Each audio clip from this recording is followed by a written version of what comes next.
안녕하십니까. 뉴스를 넘어 세상의 흐름 읽어드리는 Y타임 정세 분석의 주북일입니다. 우크라이나하고의 전쟁에서 수세에 몰리고 있는 러시아가 돌파구를 찾고 있죠. 그런데 이 돌파구를 위해서 이 핵실험을 통해서 핵무기를 사용하려고 하는 의지를 드러낼 준비를 하고 있습니다. 영국의 더 타임스는 3일자에서 이 러시아 국방부의 핵 장비 전담 부서의 열차가 우크라이나 전방을 향해 이동하는 모습이 지난 주말 사이에 러시아 중부 지역에서 포착됐다, 이렇게 보도를 했습니다. 더 타임스는 이어서 폴란드의 국방전문 분석가인 콘라트 무시카의 말을 인용해서 이 열차가 러시아 국방부에서 핵 장비와 그 유지, 관리, 수송, 부대 배치를 담당하는 제12총국과 연계되어 있다 그러면서 이 러시아가 푸틴 대통령의 핵 경고와 관련해서 유세를 높이고 있다라고 서방에 보내는 신호일 수 있다, 이렇게 분석을 했습니다. 이와 관련해서 친러시아 성향의 텔레그램 채널 리바르는 대형 화물열차가 신형 병력 수송차와 장비를 싣고 이동하는 영상을 게재를 했습니다. 더 타임스는 또 한 고위 소식통을 인용해서 푸틴 대통령이 우크라이나 남부와 접한 흑해에서 핵무기를 사용할 수 있다는 의지를 더 내비칠 수 있다라고 설명을 했습니다. 전문가들은 푸틴 대통령이 실제로 우크라이나에서 유력이 약한 전술 핵무기를 사용하는 것이 불가능하지만은 않다고 보긴 하지만 이 같은 움직임이 러시아의 무력 시일 가능성이 더 높다라고 평가하고 있다, 이렇게 전했습니다. 더 타임스는 한편으로는 러시아가 핵무기 사용 의지를 더 선명히 드러낼 핵실험을 계획하고 있다, 이렇게 소식통을 인용해서 전했습니다. 더 타임스가 이렇게 보도한 것은 북대서양조약국, 그러니까 나토가 회원국과 동맹국들에게 러시아가 지구 종말의 무기라고 불리는 핵 어뢰 포세이돈을 실험할 계획을 하고 있다라고 경고하는 첩보를 보냈다 하는 것에 근거를 두고 있습니다.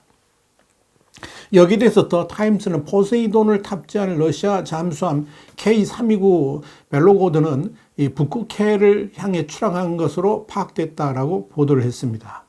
이탈리아 신문인 라 레푸블리카도 이와 관련해서 러시아 북극해의 카라해의 지역에서 실험이 임박했다, 핵실험이 임박했다라고 전했습니다. 이러한 흐름과 관련해서 핵 전문가인 앤드루 포터 오레서대 교수는 핵 잠수함은 단순한 수송 플랫폼이 아니라 다양한 전술적 기능을 수행할 수 있다라고 지적하면서 제12총국 열차의 경우에는 서방 국가들에게 우크라이나 전쟁에 대한 개입을 멈추라는 경고다, 이렇게 해석을 했습니다. 여러분, 결국 러시아가 이렇게 핵무력 시위까지 하게 된 것은 이 우크라이나 전황이 러시아에게 매우 불리하게 돌아가고 있기 때문에 그럴 겁니다.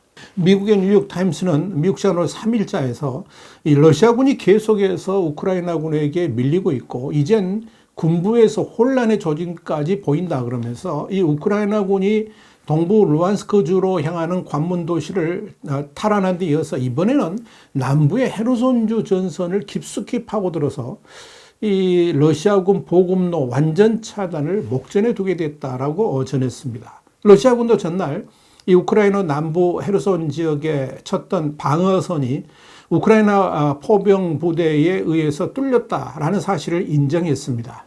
헤르손의 친러시아 행정부 수반인 블라디미르 살도는 현지 매체 인터뷰에서 드니프로강 서안 마을인 두차니를 우크라이나군이 점령했다라고 말했습니다. 두차니는 기존 전선에서 약 30km 남쪽에 있는 드니프로강 서안의 마을인데요.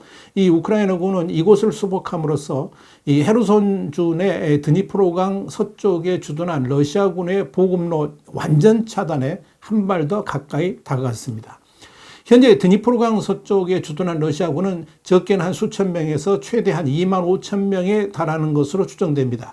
이미 우크라이나군은 지난 여름부터 계속된 포격을 통해서 이 드니프로강 교량과 철도 통행을 차단했고 이에 따라서 러시아군은 도하 선박의 보급을 의지해 왔습니다. 그만큼 러시아군의 보급에 문제가 심각했다는 의미입니다. 이와 관련해서 우크라이나 군사 전문가인 올레 즈다노프는 우리가 전선을 돌파했다는 것은 러시아군이 이미 공격 능력을 잃었고 오늘이나 내일이면 방어 능력도 잃을 것이란 뜻이라 그렇게 말하면서 이 한 달간 보급로를 끊고 전투 효율성을 억제하기 위한 우리의 작전으로 인해 러시아군이 식량과 연료, 탄약 모두 최소한의 보급으로 작동 중이다. 이렇게 분석을 했습니다. 로이터는 여기에 대해서 이번 진격이 개전 이후에 남부전선에서 우크라이나군이 거둔 가장 큰 성과다 이렇게 평가를 했습니다. 남부전선은 최근 이 우크라이나군이 대승을 거뒀던 이 동북부 전선과는 달리 전선이 정체된 상태였었습니다.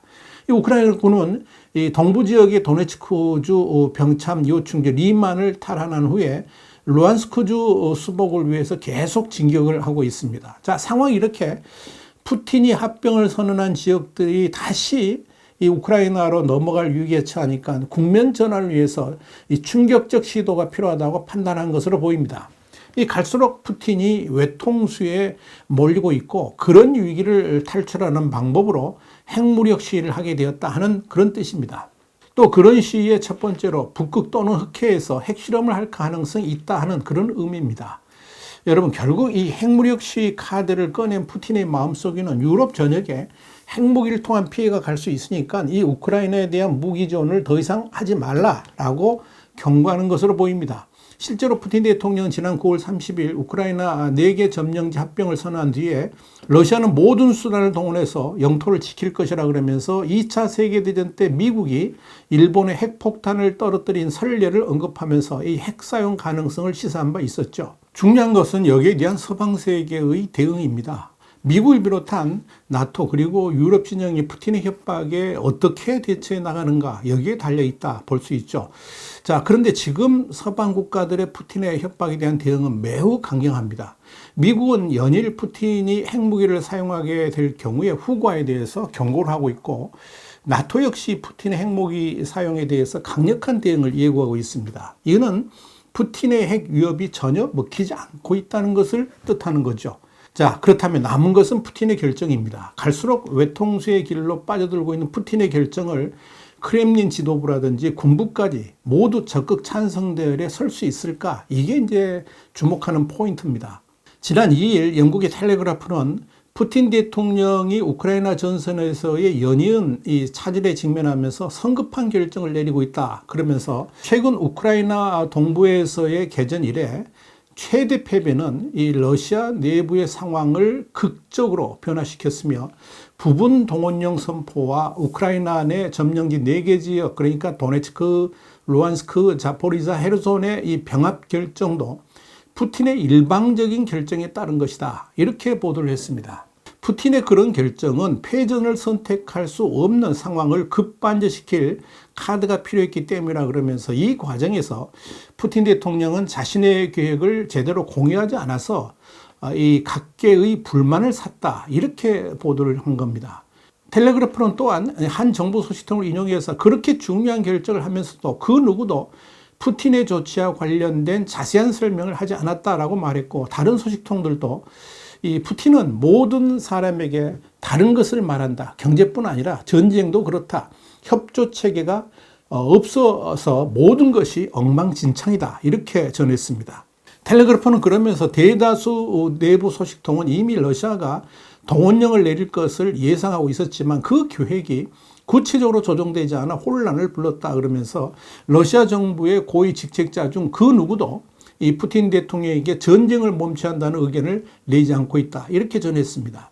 이번 전쟁에 대한 러시아 지배층의 진심 어린 지지는 거의 없다 그러면서 이들이 사임하지 않는 이유를 묻자 국외로 가는 편도 비행편을 구할 수는 있겠지만 그 다음은 무엇인가? 어디로 가서 무엇을 할 수 있나? 1만 달러, 그러니까 한 1,400만 원 정도인데 이 1만 달러 이상은 들고 나가지도 못한다. 이렇게 보도를 했습니다. 그런데 텔레그래프의 이런 보도가 러시아 국적의 전 BBC 기자이자 독립 언론인인 파리다 루스타모바가 최근 몇 주 동안에 러시아의 공무원, 의회 관계자, 그리고 공기업, 사기업 임원들과 푸틴 대통령의 현 상황에 대한 인터뷰들을 전부 종합해서 나온 것이라는 점에서 상당히 신뢰가 있어 보입니다. 이렇게 지금 러시아 크렘린궁 내부는 아주 혼란스럽다는 것을 한눈에 보여줍니다. 자, 이런 상황에서 푸틴이 러시아의 전망을 좌우할 수 있는 핵무기 사용을 결정했을 때 과연 아무 생각 없이 크렘린궁 사람들이 다 순종할 수 있을지, 군부가 다 순종할 수 있을지, 여러분 어떻게 생각하십니까? 이런 측면에서 보면 일단 핵실험 단계까지는 갈 수 있겠지만 실제 전술 핵무기를 포함해서 핵폭탄을 사용하는 데는 상당한 저항에 부딪힐 수도 있지 않을까 이렇게 판단됩니다. 그러나 푸틴 입장에서는 현재 군사동원령을 통한 강제 징집도 효과가 거의 없다는 것이 드러나고 있기 때문에 핵무기 사용 외에는 패전의 길로 갈 수밖에 없다는 점에서 엄청난 딜레마에 빠져 있다고 봐야 될 것입니다. 와이타임 정세 분석이었습니다. 감사합니다.